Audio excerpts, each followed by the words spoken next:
Hello, everyone. This is Noor Mousa. And this is Rachel Sider. Welcome to Confused About Syria. Confused About Syria is a 5 episode series talking about two aid worker experience working in Syria and trying to make sense of recent events and their future implications. So, in this final episode of Confused About Syria, we'll be unpacking some of the big policy lessons and learnings from Iraq, some of which we've discussed in previous episodes, and understand a bit about how these can be helpful to Syria as it navigates this ongoing transition. Over the course of this season, we have looked at some of the perils and parallels between Iraq and Syria, particularly from your vantage point, Noor. And since we've both worked in these contexts and lived in them in different phases of conflict and post-conflict recovery, I think it's worth really understanding where we do see similarities between Iraq and Syria, especially where Syria is in this moment of transition, and where there are some significant differences that are worth appreciating in order to advise and give recommendations as to what comes next. So where do we start? I think one of the major motives for me as an Iraqi humanitarian, to make this podcast is the traumatized Iraqi child in me still remembers 2003 and what happened after. And I saw some resemblance in the Syrian context. And I feel like maybe there are a few lessons that worth reflecting on. But I also recognize the differences. And when you look into data from Iraq 2003 and Syria today, you see that the two countries were economically struggling. However, in Syria, the poverty levels are much higher than in Iraq at that time. Similar population size, similar GDP, so economically similar, but again, the population was struggling more. Destruction wise, Syria, the destruction size is much larger, significantly larger in Iraq. And you see the community as well in Syria is experience more displacement and more fleeing outside the country and experiencing living in different countries and experiencing different conditions as refugees. There are some similarities, but there are, as you said, differences that are worth navigating through and considering. But for me, I do think that the Syrian context now face more significant challenges than Iraq at that time. I think also, given that we've worked in many different contexts, it's often difficult to appreciate that the way that the international community is coming at these problems is also to be looking at what solutions they've tried to advance and impose elsewhere. And it's important to appreciate that often when those foreign policy initiatives are introduced, they are themselves full of certain assumptions and misunderstandings. And I think what's useful about looking to Iraq as a neighbor to Syria is precisely because the international community failed in its engagement at times in that context and risks repeating some of the same mistakes because it's operating with the same toolbox that's grounded in those same very assumptions in the first place. Yeah.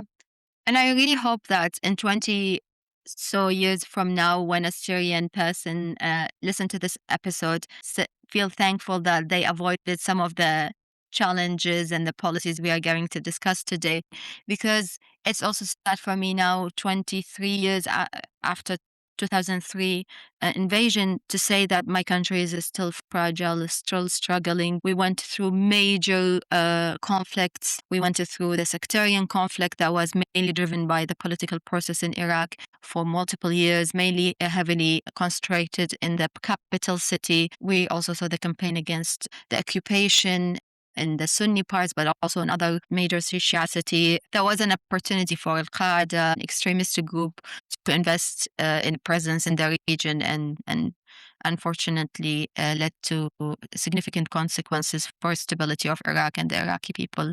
And then we all know what happened in 2014 in Iraq, and the emergence of ISIS and the takeover of major cities in Iraq and impacting millions of civilians' lives and access to resources, but then also being sieged for multiple years, disconnected from the world with very minimal resources and poorly treated under ISIS. And it's unfortunate for us in Iraq to still know that the country is still in a war against ISIS. It's not over yet. The region is and the world is still in a war with ISIS, and the risk of re-emergence of ISIS is still something that we deal with on daily basis. If you do monitor the news in Iraq, you hear every other day of an capture of an ISIS cell or something like that. It's still a significant risk. And then in 2019, the uprising of the Iraqi youth demanding a national identity, demanding change in the system, better opportunities.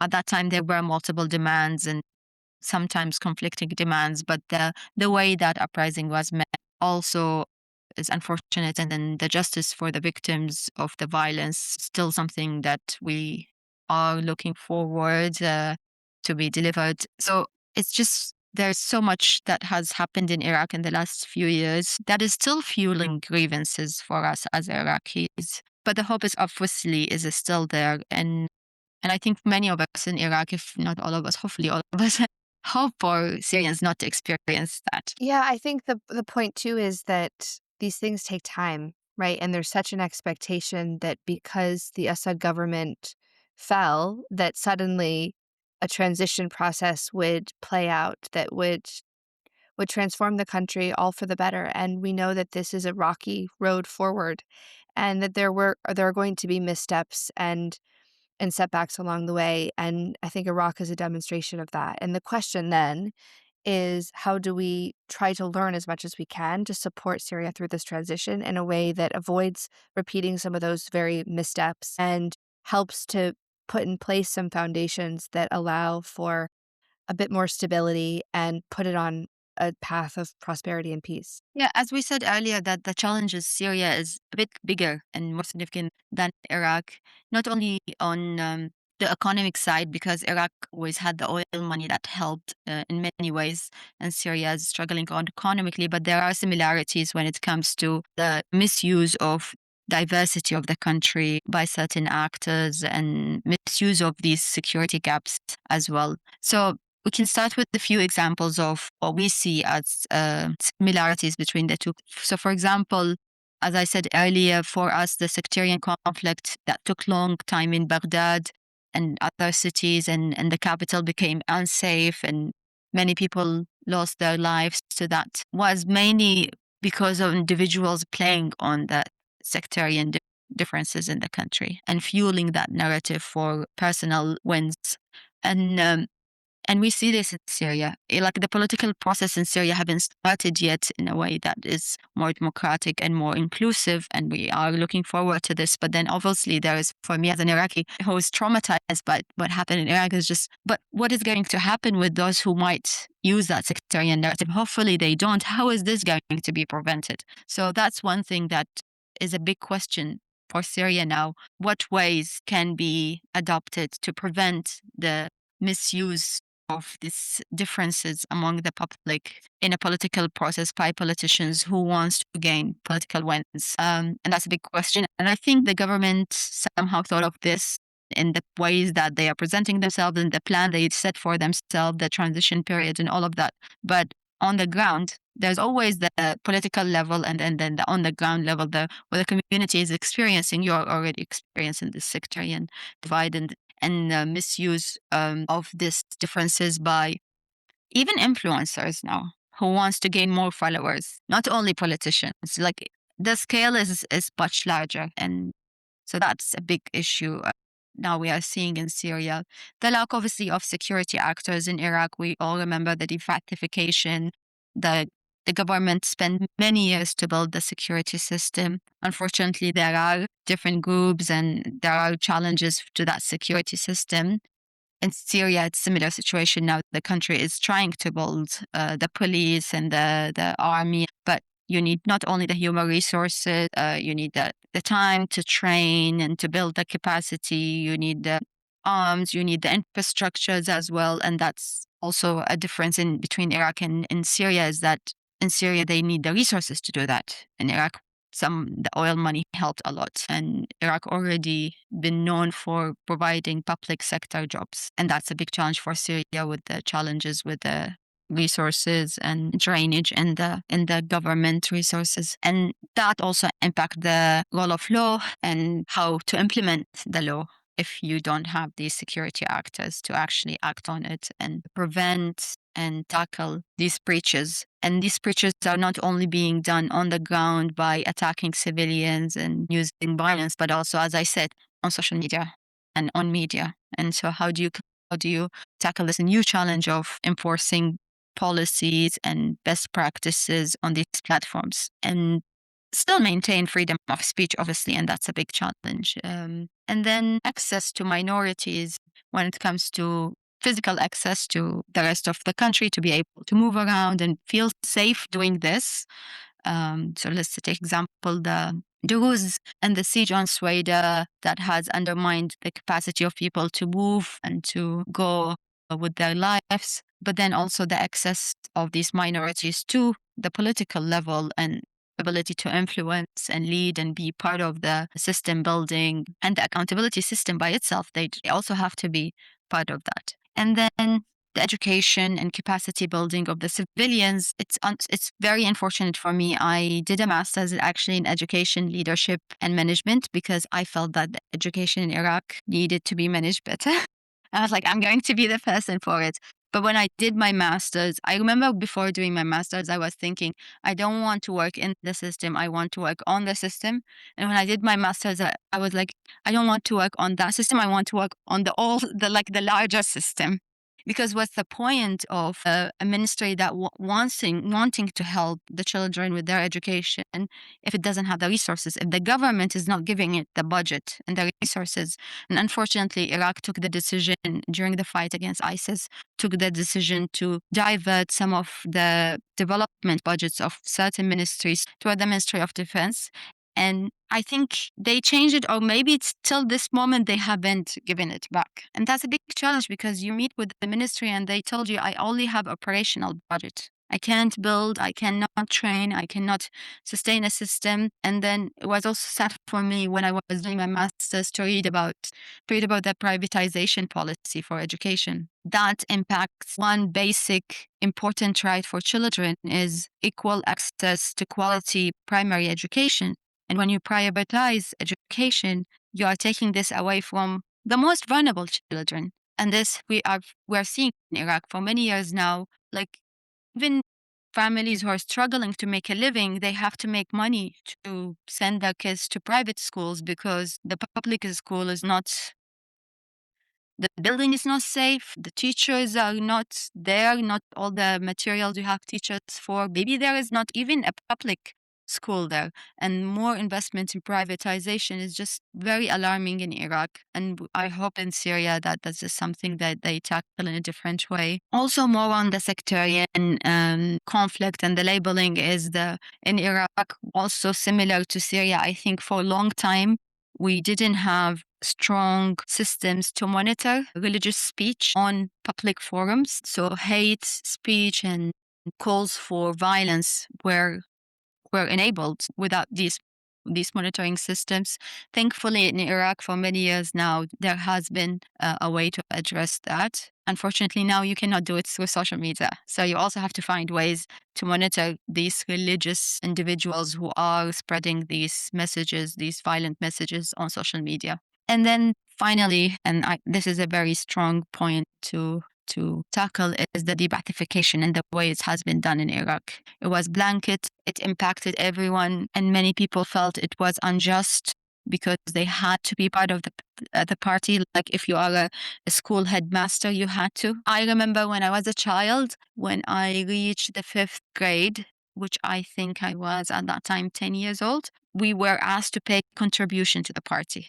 Like everybody had to contribute to be part of the party. So this blanket treatment of the Ba'athists, what we describe in Iraq, was seen by the majority as unfair. And there were assassinations and the trials and focusing mainly on trials and not all local solutions that impacted a lot trust in the system and perceived fairness. And the biggest part also of it is the vetting system that's the ratification involved. And we can already see it in Syria. Not only that the whole Iraqi army was dismantled similarly to Syria.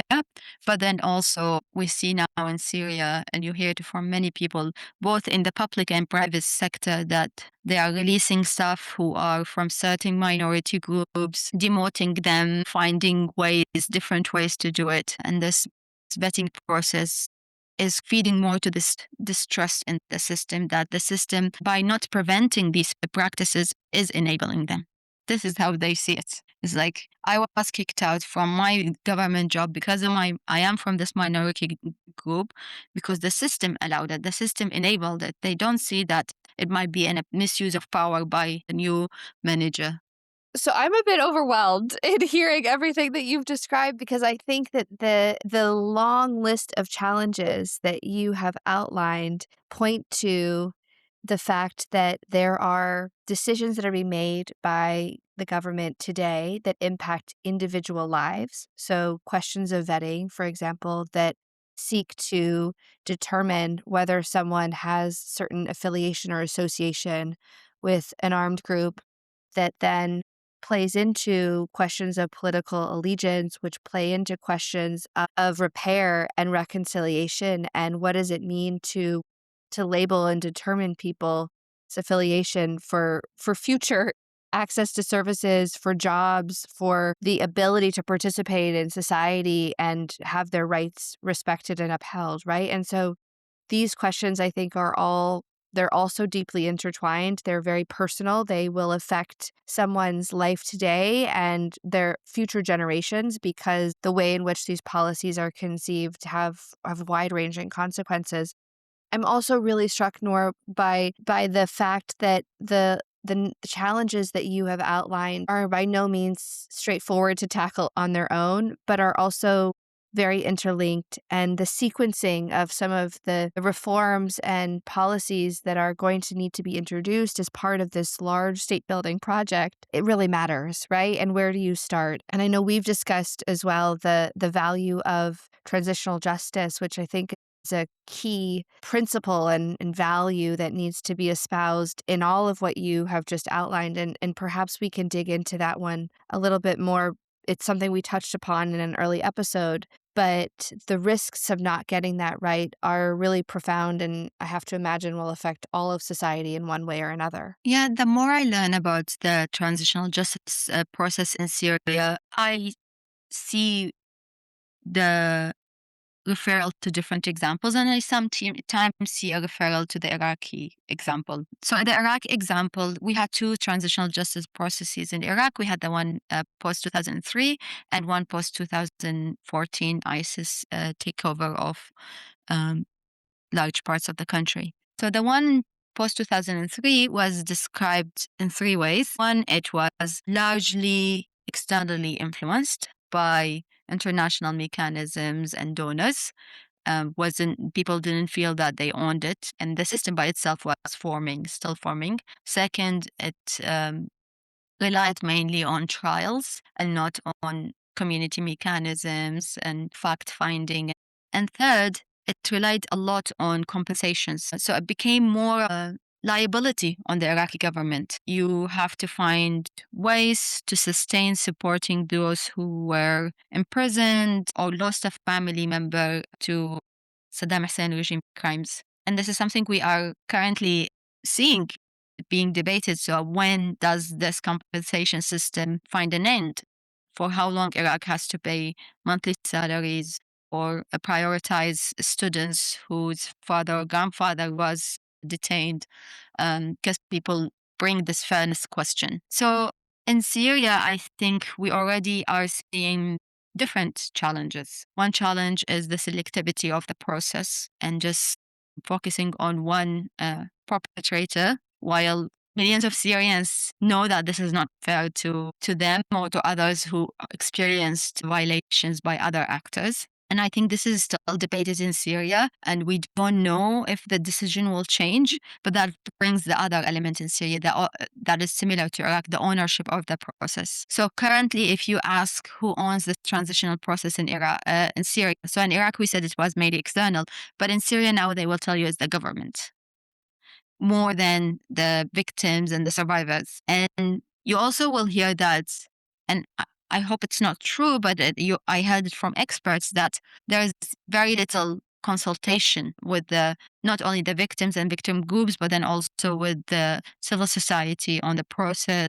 and then the formalization of the law that is now currently, I think, Syria is currently formalizing the transitional justice law and without consultation. So I think the point is that privately finalizing the law. So that ownership question, and if in Syria is going to be mainly government system led, then it's similar dynamic to the local, like the public level, as like they also might feel disregarded and that impact their trust in the process. Second, we talked about is it's been in Iraq, it's been mainly based on the judicial system and trials, and that takes long time. But in Syria, there is chance maybe for them to invest more in community dynamics and other ways of tackling forgiveness.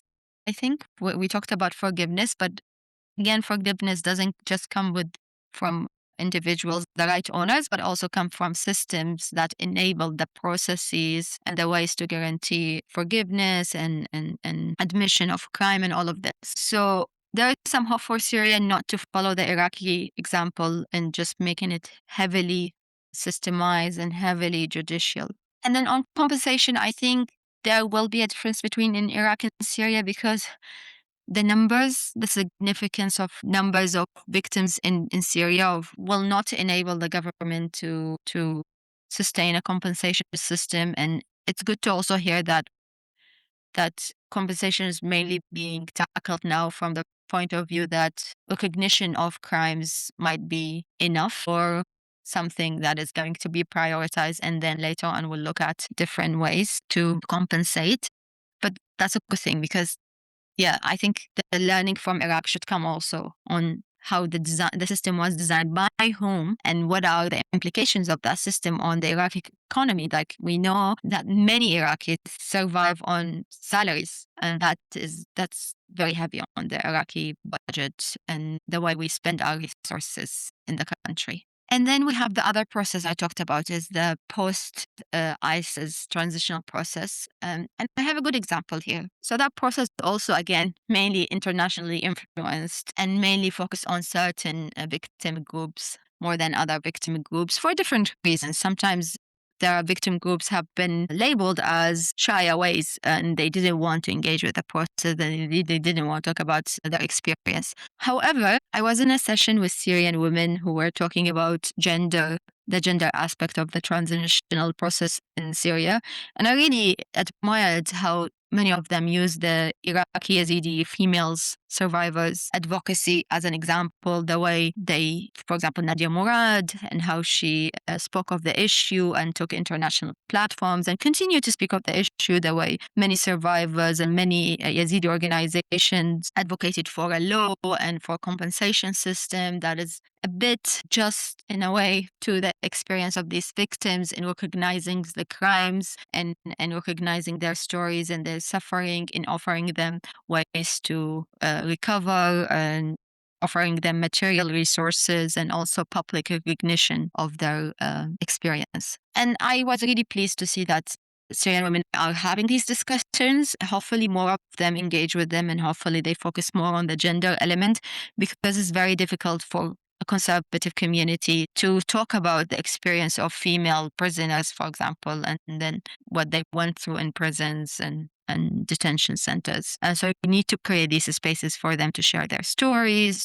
to learn from them. How do they feel that their experiences should be recognized in a way that is safe for them, in a way that is respect their dignity, but also deliver justice to them. So I felt that was a good example, and I do really hope that someone listens to this episode and try to connect some of these Yazidi survivors, advocates with these female groups and try to help them with lesson learned to help the gender element of the transitional justice process. Just a reflection on what you're saying about the Yazidi process. I think what it also reveals is that if the resources and attention are put in the right place, they can be supportive of the right sorts of mechanisms and approaches. And the level of investment that we saw both on the Iraqi side at the community level, but also with the support of the international community, I think reflects that these things can play out well and can be designed in a way that are victim centered and that deliver what is required for people to move forward with their lives with a form of repair and healing, and how interesting it is that we don't see those same approaches applied to other victims groups and to a society as a whole necessarily. And so how can we extract some of that and apply it at a much greater scale in a context where you have a range of victims who have experienced a range of violations and crimes and who may benefit from a range of forms of healing as a way of moving forward through this recovery process in Syria. And I think this also takes us to consider the importance of international advocacy and who gets to be on these platforms and advocates for what and who gets to influence them. So for the Yazidi survivors, they had leaders who were giving the space and who had the strength to talk about their experience and advocate for their community and were supported to do this and internationally and nationally as well. And in Syria, we know that Syrian advocacy groups are strong and they've been working for many years. So here it's really important to start thinking about how the Syrian public inside Syria now interact with these platforms, with these groups, and what values they have when they are interacting with these groups. Are they thinking about the others, the inclusivity element, and then the experience of minorities, the experience of females, of youth, and how are they building on these platforms, supporting them, and vice versa. So I think this is a really important point, and it takes us to the support Iraq was receiving post 2003. We know that the process was early on was American led. We had an American president for a while in Iraq, and the government was formulated mainly by refugees who returned back to the country. And that was also one of the grievances that the Iraqi public started to develop later on. But also, when you read uh, reports from the US government and you listen to analysis on what happened in Iraq, you also hear that the US somehow allowed a space for certain regional actors to influence Iraq in a great ways, in ways they weren't addressed in a timely manner and led to challenges that Iraq is still struggling with. And in Syria, it's good to see that there is more attention towards Syria currently by the international community, by different regional players, not just one or two.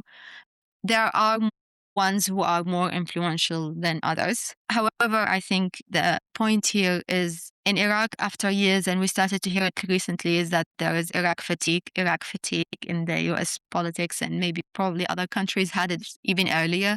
We just hope that it doesn't happen in Syria in the same way, that other actors, international actors, see the regional influence and interest of certain countries in Syria and just withdraw their support or attention to that influence. That's also another lesson learned from Iraq. It needs to not only the intentions of these regional players needs to be understood, but also communicated to the Syrian public. The Syrians need to know why these countries have interest in their country and in what ways they are helping them. Transparency from the Syrian government is really important here with the public to explain who are our allies, how are we working with them, in which way we are setting guidelines. That's really important to take from the Iraq experience. And I think that speaks to wider questions of sovereignty and territorial integrity, and how, especially in a process of trying to reassert authority and to ensure that security is maintained and rule of law is established across Syria, that is Syrian led and Syrian delivered. And it also, I think, speaks to some of the challenges that Iraq saw, in particular around dependency on foreign aid and other forms of assistance at points in time, particularly given just the scale of resources and investment that had been made in processes like stabilization. Say what you will about the approach that was taken and the effectiveness or lack thereof, I think, in certain ways. But just the scale of support that was provided by certain players, including the United States, I think both can enable some of these reforms and transformations, but also creates not only dependency, but um, earmarking and conditionality that can risk not reflecting the needs and priorities at the national level, potentially reinforce the priorities of those on the outside. And that's a real danger that we'll have to just continue to monitor, particularly as various regional states seek to influence and have a role to play in the future of Syria. Agree. And you mentioned stabilization. And that's when I think it's always important for these international, regional, and also advocacy groups to focus on not only the political level, but also the implementation level. So in Iraq, for stabilization, we had these policies of like the Iraqi army has to be inclusive, has to be diverse, has to be trained on protection of civilian and code of conduct and all of this. And the international community was supporting with this. But when it comes to implementation level, for many years, we knew that security actors were how they were located impacted local communities. Certain groups used abuse against the community that was unreported, unaddressed, that fueled grievances and anger towards the security actor in the region.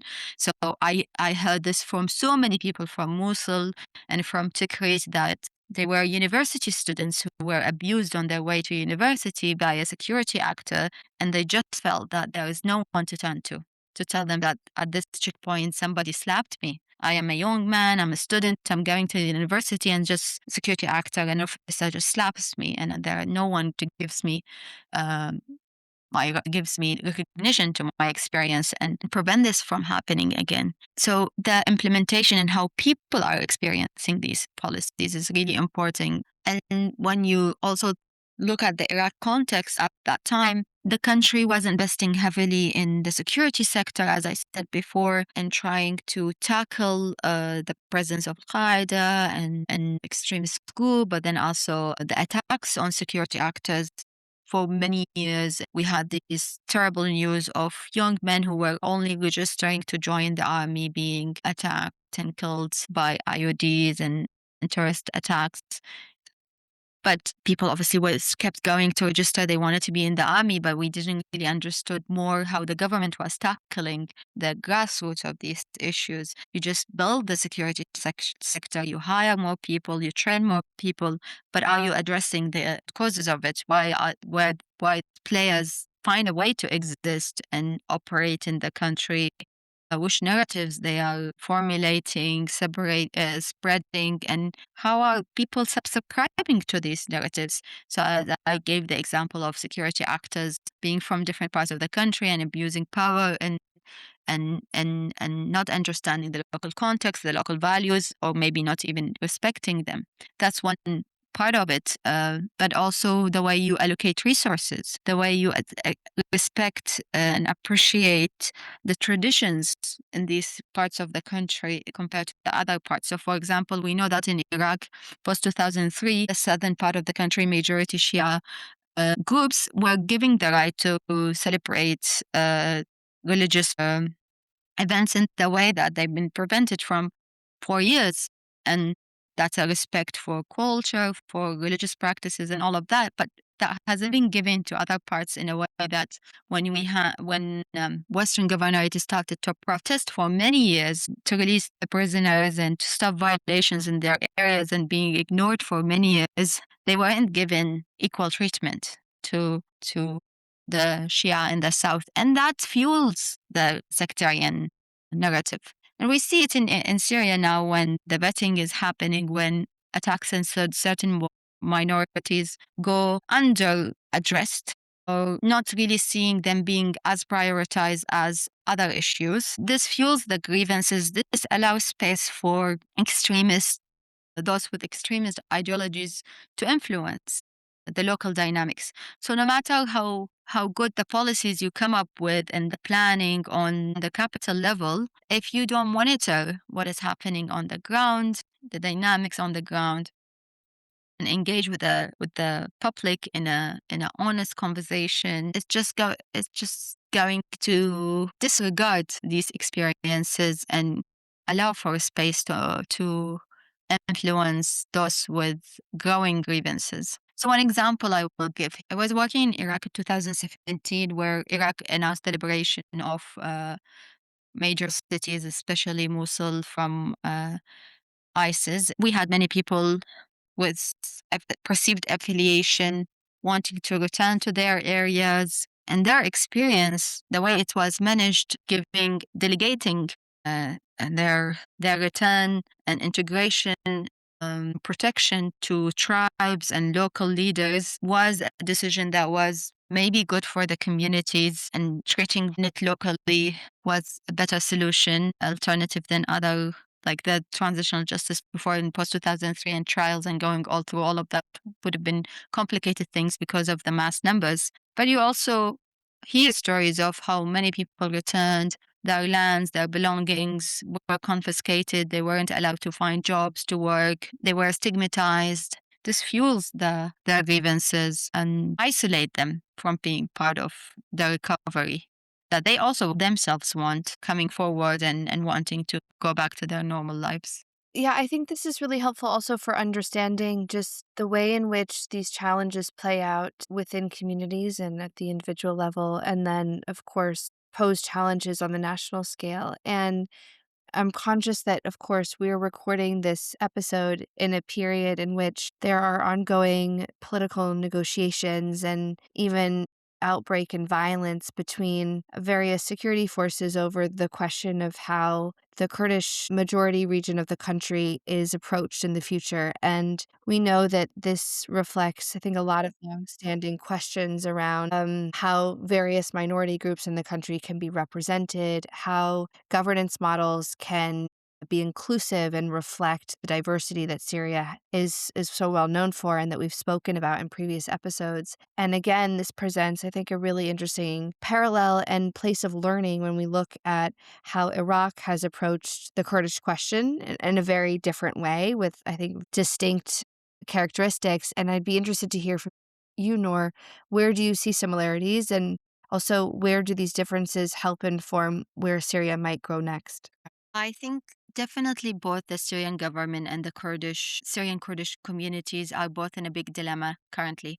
Because I think they all agree that they want unity, they want safety, they want Syria to recover.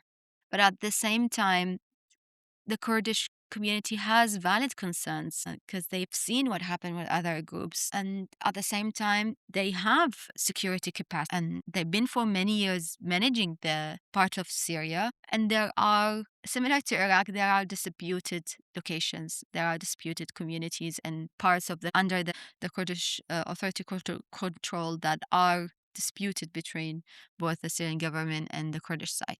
I think both the Kurds of Iraq and the Kurds of Syria recognize that their experience is different when it comes to the political autonomy and self governance. The conditions in Iraq, however, started similar. In Iraq, they were de facto for a while, and then they built the system and the government, and then Iraq recognized them in 2005 constitution. I think this Kurdish community in Syria is definitely looking at that example and want to replicate for themselves. But at the same time, they also know that, similar to the Kurdish part of Iraq, is that oil is heavily located in their regions, in the regions under their control, and it's it's a large topic for dispute. And still, the federal Iraqi government and the Kurdish government on regular basis have these disputes and meetings and grievances and cuts of salaries, and then fueling international debates around this issue. It is still a disputed issue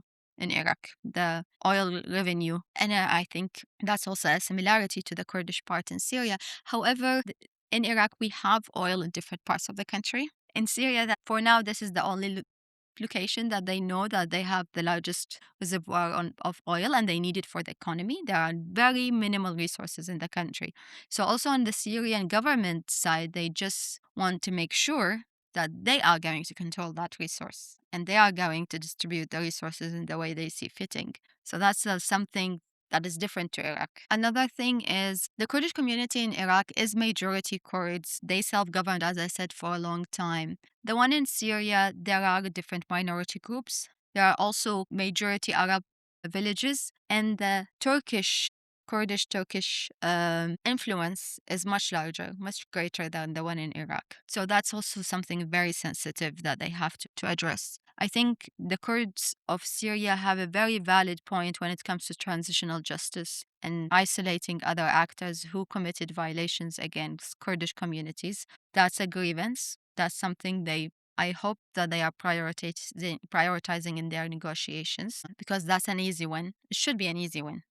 Another one is as we talked about, the stabilization and then local security actors. That's also an easy one. And I think there is somehow an agreement on that. There's also always a benefit to have your security actors across the country and then integrating them to the community and just getting that sense of one Syria serving the same national identity. The recognition of the Kurdish identity in Syria is extremely recent. It's just happened a few weeks ago.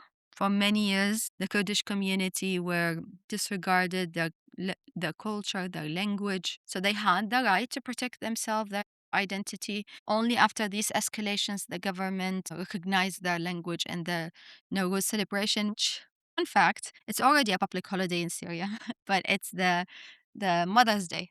So I remember when I was in Syria, I made it actually on purpose. On the Mother's Day, it was a holiday. On purpose, I just sent Happy Nowruz because I always celebrated it in Iraq, and I just felt like, but we had Kurdish people in art, like we had Kurdish staff there, all Kurdish Syrians. It needs to be recognized in the capital that this is also a Kurdish day. It was one internal advocacy point that I made, but thankfully that now next year, this March, the Kurds and the Arabs will all celebrate it as a Kurdish holiday. That's a good thing. So I think there are differences, obviously, and there are similarities, but the situation in Syria is extremely sensitive. And I always see these Kurdish and Arab influencers on social media spreading misinformation, fueling the situation where we already see that both the Kurdish and the Syrian government side and the Kurdish Iraqi government side, different international actors are trying to de escalate and trying to find ways to protect the Kurds. Because now it's also a question of protection. If we hand over all of this, how are we going to guarantee our protection where we already know that the Syrian Free Army is not far away? It's already committed violations, continue to commit violations, and they are not being taken accountable for it. We know that threats from the Turkish side. We have security capacity.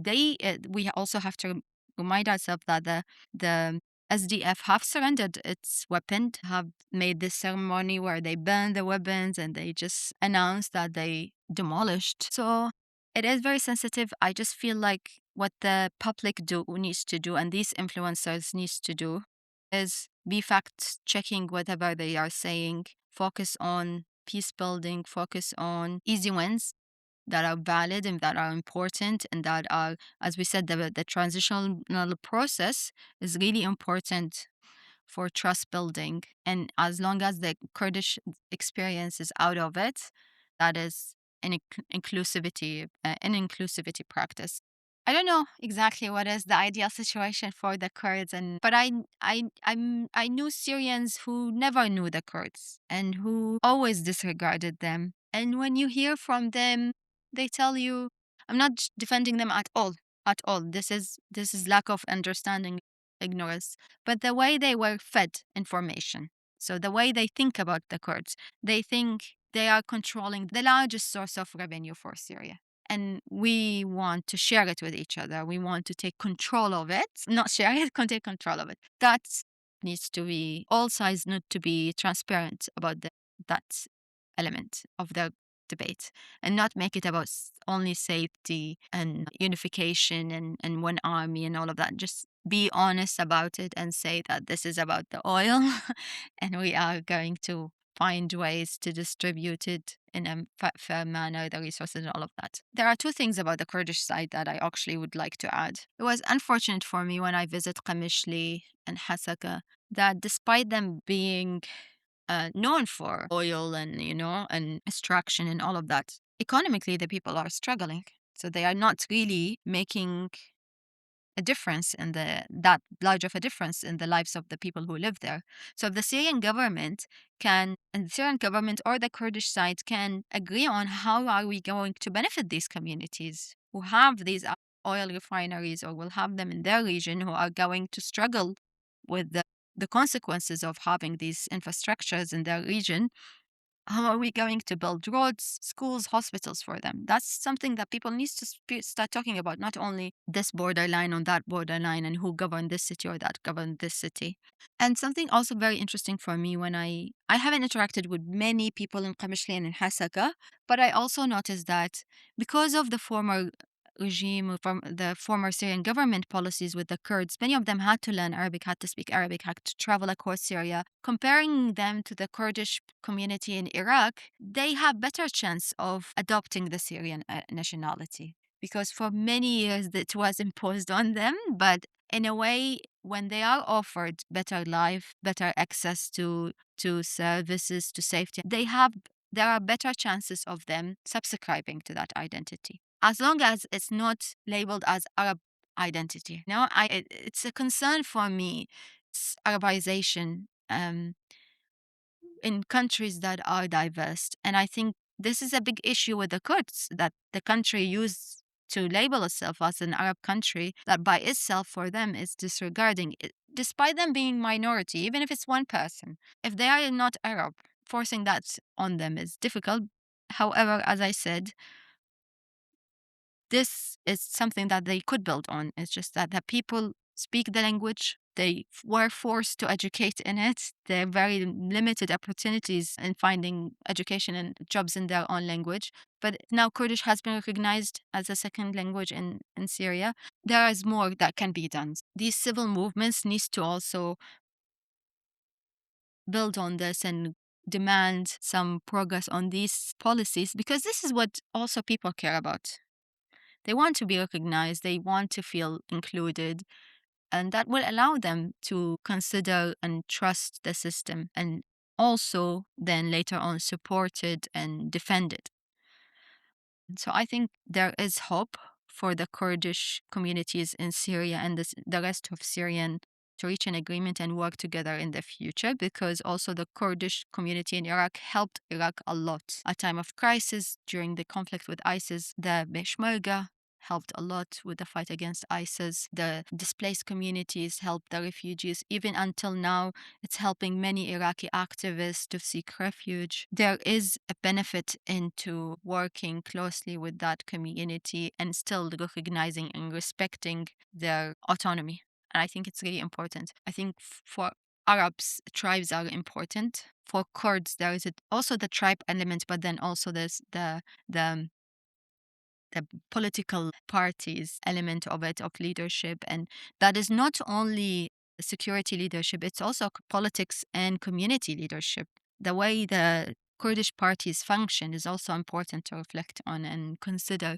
So they bring a lot, and people need to celebrate this, not just disregard it and use harmful speech against the Kurds or even the Syrian government. I would just end it with this. I do recognize why the Kurdish community is concerned for the Kurdish community in Syria, but also where does this take the Kurdish community when you just lead, when you just only demand for the status quo to be maintained? Where does that take the community? They will continue to be deprived from their rights, the rights that I just discussed, the recognition of their culture and the recognition of their needs and their experience. You need to think about the future and push for things that help them progress within this one Syria. Hopefully, in one day, when Syria adopts a more democratic federal system, they can achieve these objectives. But yeah, it just work to support, not to disconnect. I think that's the message. We've spent a lot of time, I think, reflecting on some of the challenges and opportunities that Syria faces in this moment, not least because of what Iraq has experienced. And I'm wondering now if we can maybe shift from reflecting on those and offer some recommendations to the international community that, and of course, to the new Syrian administration themselves, that are grounded in some of these realities and also offer a way forward that is both concrete and a bit inspired by some of the hope and optimism that certainly we both feel, but of course has also been channeled to us by many of our own Syrian friends and colleagues throughout this period and, of course, in the work that we've done leading up to it. Yeah, and as you said, Rachel, these are not recommendations because I'm an Iraqi or because we have them. It's just because we are humanitarians, we interact with the communities, we hear from people themselves, Syrians themselves, diverse group of Syrians. That's what I think the importance of our message is that it's reflective of different communities as well, and we want to do it for them. So I think these recommendations touch upon the points we discussed. I think the first one is around inclusivity and protection of minorities, as we said, not only in their localities, but also in political spaces, in public spaces. And as I said before, this goes not only with the government and the system and the international community, but also with the communities themselves, protecting each other, protecting inclusivity, and allowing space for everyone to share their views in a safe and dignified and respected manner. That's something that all Syrians and the international community that cares about Syria and is supporting Syria needs to prioritize is the experience of everyone during the conflict, but then also even in the last year and up to now. And I think one thing that when I was in Syria, I haven't seen much emphasis on that could be helpful is to share that vision for Syria, is to always talk about it, is to make it accessible to children, to the youth, to the Syrian public, to everyone that this is a shared vision for the whole country. That is a vision that everybody will adopt. It's like national unity, joint rebuild of the country. I think because we do also advocacy and communication, I think we know the importance of messaging and the message has to be a message of unity and recovery, and that's I think would help Syria. Another thing is again similar to Iraq experience is going to be a big challenge for Syria. 100%. That's a challenge for Iraq, so I recognize it as a challenge for Syria. But it's also important to focus on unifying the security architecture in the country and making it one into one army, one security, one police, one system that is strong, that is from of all Syrians, serving all Syrians. That's really important with the fragmentation and spread of arms and on decision makers and um, it is going to continue to fuel violations and challenges to that one Syria that is everybody looking forward to see recovering and prospering. The third one is around decentralization. We talked about it a bit. It's good to see that in Syria this is coming to be a topic of debate now. There are other topics have that been debated in Syria, similar to Iraq. In Iraq, we had the debate around dividing the country and then on federalization and then on decentralization. Somehow we played a lot with decentralization, adopting it one day, dropping the other, but recognizing its important and its importance. And as I said before, like when it came to stabilization, having security actors who are representative of the whole country, but at the same time those who understand the localities and the culture and can interact in a safe and respectful manner to the local community is really important. So decentralization is something it's good to see that Syria is exploring, but it does seem like one of the solutions to multiple issues that Syria is trying to address now: the economy, the security, the access to public, and tackling hate speech and all of that. Third one is it's also another challenge is that I think it's a very big challenge. And some of these challenges we have to think of how the government view and how heavy these could be on them, leading with very little resources, is job creation and investing in youth and women and Syrian women, investing in education and capacity building. This is really important. And it's good to hear that there is investment in capacity building. But I think what is important here is to look at who's going to benefit from these opportunities. It's really important to think about the most vulnerable communities, the Litani community, individuals who have challenges accessing education opportunities or capacity to access education, and how a shift in economic model in Iraq, we shifted from socialism model to capitalist without the public realizing what does that mean? How do I interact with that system?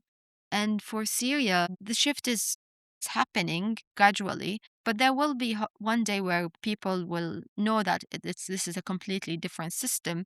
But just hope that their experience is different to us Iraqis. I hope that they are included in understanding the transition, understanding how to interact with it, being provided with equal opportunities, social protection infrastructures that enable those who won't be able to have the right skills, the right connections, and the resources to interact with this new system that is built focusing on recovering the economy and focusing on certain sectors. We already see in Syria the focus on the AI and technology sector, but how many Syrians can actually work in that sector? These are all really important questions for the public and the government and the international community to start debating and raising awareness around and developing opportunities for these youth and women groups to engage with.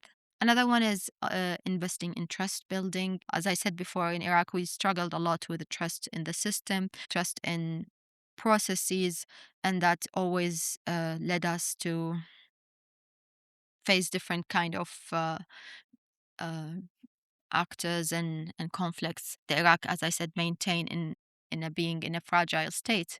But it is this one is the investing in trust. The Syrian government and different actors have to not only explain the action, but explain the motives, understand the root causes, try to prioritize addressing this. And I think this also goes again to it being a responsibility that is the shared responsibilities, not only the government through its policies and implementations and hirings and prioritization show it and build it, but also through community engaging with each other and allowing for spaces to tackle negative narratives and their spread.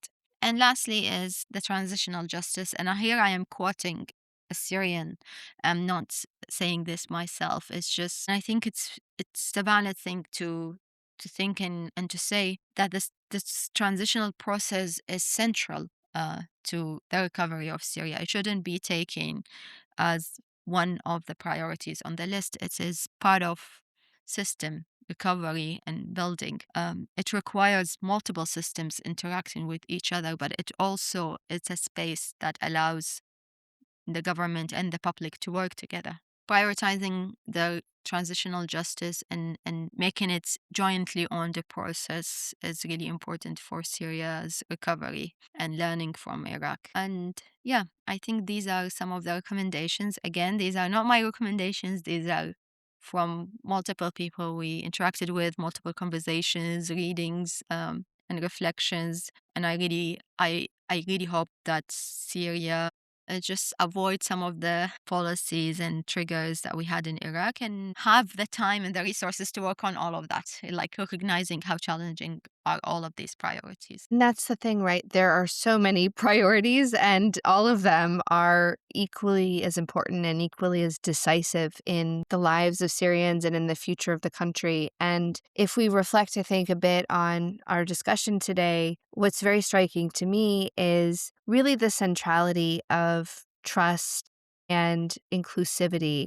as two key values that both have the potential to infuse the way in which governance and rule of law and issues of justice and accountability are approached, and if not taken seriously enough in this recovery process, risk impeding some of the repair that needs to happen, both in terms of relationships between people, between the state and society, in terms of the legitimacy of some of the institutions that are being built and the systems that are being reformed and created, and how in a society that's been so fractured, right, by violence and displacement, by fear and exclusion, that without the repairing of trust and an embrace of diversity through inclusion and participation, we risk seeing some of the mistakes that have been echoing in Iraq, playing out, I think, on many different levels in the Syria context. Perhaps just to conclude, I think our listeners will appreciate that what we're talking about in terms of trust is it's not abstract, right? It's something that has permeated Syrian society in the decades long oppression that they've experienced, from arbitrary detention to corruption to the politicization of courts, all of which we've discussed in previous episodes, and that then can be visible, right, in the way in which we interact with our neighbors, and the way in which policies are communicated and understood, and how services can be accessed by various groups, whether it's minorities, some of which we've spoken about today, by women, by young people. And I think also a takeaway, too, is that the way in which inclusion should be approached must go beyond some of the tokenistic and symbolic ways that we may have seen play out in other contexts, right? And really, a deep reflection continues to be required around how communities that were in opposition to the former government, those who may have been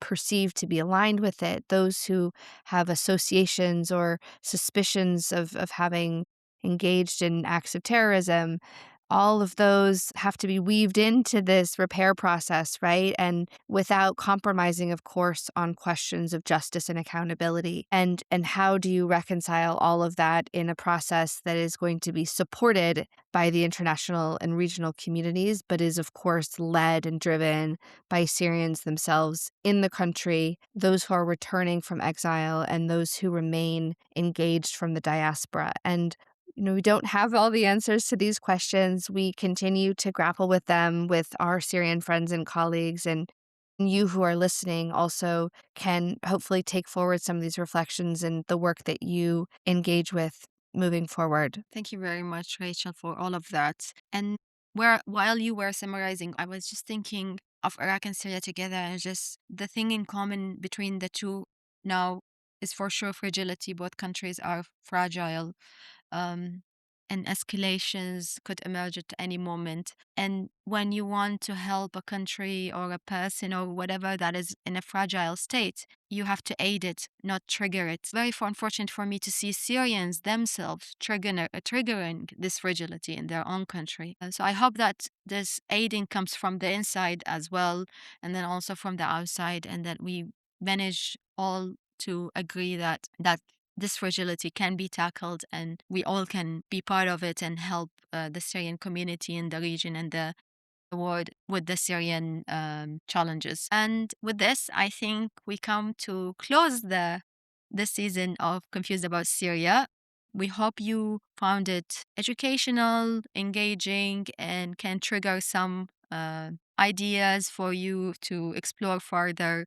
Yeah, uh, we hope you found it enjoyable as well. And I really want to thank you, Rachel, for going through this journey with me. It was heavy sometimes, but I felt that the message is really important. Despite how we presented this, I know my challenges and going and jumping between different ideas and my linguistical challenges, but I think yeah, you helped a lot structuring this podcast and delivering the messages in the end. And I really hope that many of our listeners who feel like me confused about a country or their own experience find that these conversations help and find ways to engage with them. And my last message actually is going to be, if you did enjoy and find this podcast helpful, make sure to share it with those who you feel like might have similar questions or want to investigate a certain context, like